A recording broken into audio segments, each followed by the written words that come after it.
Aujourd'hui, nous revenons sur les traces d'un grand cinéaste italien, Ettore Scola, en compagnie de son critique cinématographique, mais aussi son ami, Jean Gilly. Bonjour Jean Gilly. Bonjour, je suis très heureux de répondre à vos questions.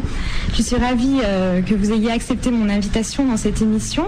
Alors vous êtes critique cinématographique, historien, spécialiste du cinéma italien, et vous êtes également professeur à l'université Paris 1 Panthéon-Sorbonne.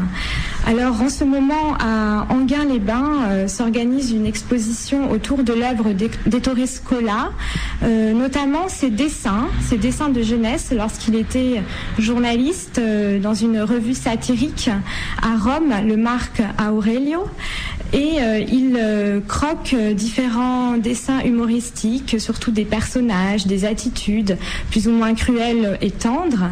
Et effectivement, cette exposition, donc on vous invite à aller la voir, elle a lieu jusqu'au 30 mars.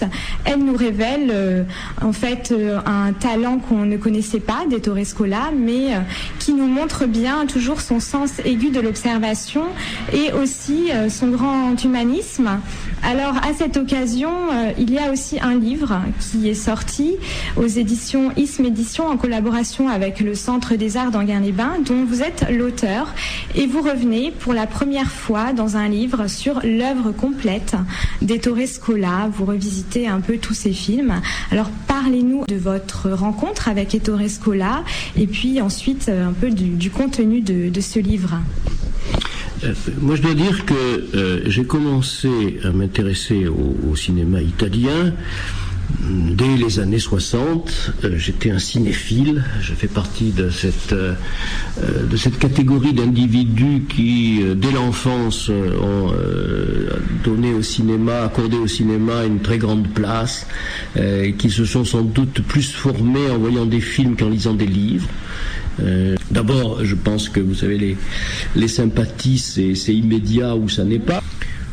On ne s'est jamais perdu de vue. Scola écrit, et parfois on lui a même reproché, à mon sens, à tort, de tourner des films qui étaient trop écrits, et que ces films manquaient un peu de spontanéité. Alors, il dit justement que tout doit être prêt dans le script.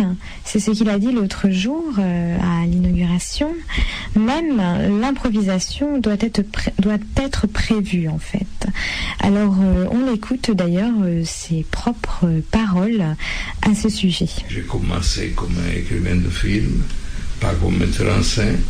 Et donc je sais l'importance du scénario, je sais que tout le film est dans le scénario.